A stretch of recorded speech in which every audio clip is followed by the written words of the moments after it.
സുഹൃത്തുക്കളെ, ആദ്യ ഹൗസിലേക്ക് എല്ലാവർക്കും സ്വാഗതം. ഇന്ന് നമ്മൾ ഉണ്ടാക്കാനായിട്ട് പോകുന്നത് വാഴക്കൂമ്പ് തോരനാണ്. അതിനായിട്ട് നമ്മൾ കുറച്ച് സമയം മുന്നേ വാഴക്കൂമ്പ് അരിഞ്ഞ് വെള്ളത്തിലിട്ട് വെച്ചേക്കാണ്. കറ പോകാനായിട്ടാണ് വെള്ളത്തിലിട്ട് വയ്ക്കുന്നത്.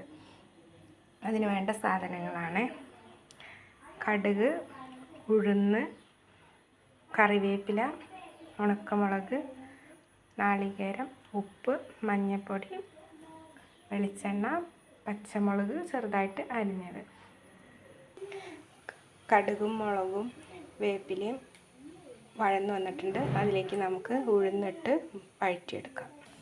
ഉഴുന്നൊന്ന് മൂത്ത് വരുമ്പോഴേക്ക് നമുക്കതിലേക്ക് അരിഞ്ഞു വച്ചിരിക്കുന്ന വാഴക്കൂമ്പ് ചേർത്ത് കൊടുക്കാം. വാഴക്കൂമ്പ് കഴുകി ഒരു അരിപ്പയിൽ അരിച്ചിട്ട് വേണം ഇടാനായിട്ട്.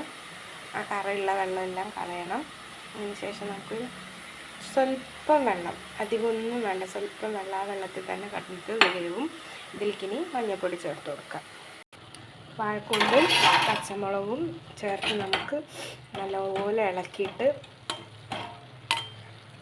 ഒന്ന് അടച്ച് വെച്ച് സിമ്മിലിട്ട് വേണം.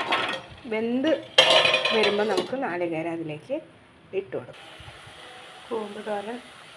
കൂമ്പ് നല്ലോണം വെന്ത് റെഡി ആയിട്ടുണ്ട്. അതിലേക്ക് നമുക്ക് നാളികേരം ഇട്ട് വെക്കാം.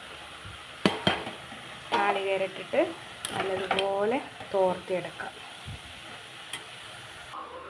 നമ്മുടെ സൂപ്പർ വാഴക്കൂമ്പ് തോരൻ റെഡി ആയിരിക്കുകയാണ്. അപ്പോൾ ഇഷ്ടമായ ലൈക്ക് ചെയ്യുക, കമൻറ്റ് ചെയ്യുക, സബ്സ്ക്രൈബ് ചെയ്യുക. Okay, thank you.